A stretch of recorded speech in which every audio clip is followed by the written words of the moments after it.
விவசாயத்தில் வெற்றி அடையணும்னா ஒரே பொருளை நம்ம கொண்டு வரக்கூடாது. இது பார்த்திங்கன்னா நம்மளுக்கு ரஸ்தாளி தார். அதுக்கடுத்து பார்த்திங்கன்னா கீழே வந்து இது வந்து இப்போ தான் நெய் மிளகாய். இது வந்து பார்த்திங்கன்னா முத்து மிளகாய். இது முத்து மிளகாய்னு பார்த்திங்கன்னா இது வந்து எப்பயுமே ஒரு செடி இருந்தால் போதும். உங்கள் வீட்டுக்கு தேவையான மிளகாய் வந்து நீங்கள் மிளகாவே வாங்க தேவையில்லை.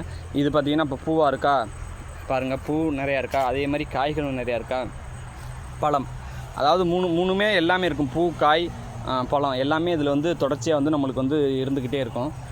அதே மாதிரி பார்த்திங்கன்னா இது வந்து நேந்திரம், கற்பூரவள்ளி, சிவப்பு நெல்லி, சிவப்பு பலா, இது வந்து காந்தாரி மிளகாய், வாழைக்கு கீழே காந்தாரி மிளகாய், அவக்கொடோ, பப்பாளி பழம், ராம் சீத்தா, முள் சீத்தா. அப்போ இது மாதிரி ரகங்களை நம்ம கொண்டு போனால் மட்டும்தான் வந்து இயற்கை விவசாயத்தில் வந்து நம்மளால் பல பொருட்களை கொண்டு போனால் மட்டும்தான் வந்து வாடிக்கையாளரை வந்து நம்ம வந்து இது பண்ண முடியும். ஒரே பொருளை நம்ம உற்பத்தி பண்ணி நம்ம கொண்டு போனாலும் ஒரு நுகர்வோர் கொஞ்சம் தான் வாங்குவாங்க. அதுக்கடுத்து அதை வந்து வாங்க மாட்டாங்க. அதனால தான் இன்றைக்கி வந்து இயற்கை விவசாயத்தில் வந்து ஒரே பொருளை வந்து யாருமே உற்பத்தி பண்ணாமல் பல அடுக்கு விவசாயம் அது மாதிரி பண்ணிக்கிட்டு இருக்கோம். அதனால தான் வந்து வெற்றி அடைய முடியும். அப்போ நம்ம பார்த்திங்கன்னா நம்ம தோட்டத்தில் வந்து இது ஃபுல்லாக பார்த்திங்கன்னா இது ஒரு 5 ஆண்டுகளுக்கு முன்னாடி நம்ம இதை வந்து கட்டமைச்சோம். இப்போ தான் வந்து இது வந்து பலன் தருது.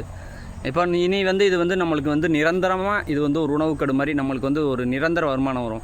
வாழையில் வரும், பலாவில் வரும், ராம் சீத்தாவில் வரும், முள் சீத்தாவில் வரும், கறிப்பலாவில் வரும்.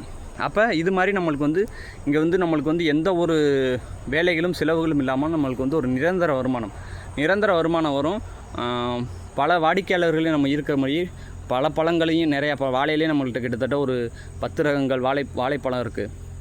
அப்போ நம்ம பழங்கள்லேயும் நிறையா இருக்குது. அப்போ நம்ம இப்படிலாம் நம்ம பண்ணால் மட்டும்தான் வந்து இந்த வாடிக்கையாளர்களையும் நம்ம இயற்கை விவசாயத்தில் ஜெயிக்கணும்னா ஒரே பொருளை உற்பத்தி பண்ணாமல் பல பொருட்களை உற்பத்தி பண்ணணும். இன்னொன்று வந்து அந்த சூழலை கட்டமைக்கணும்.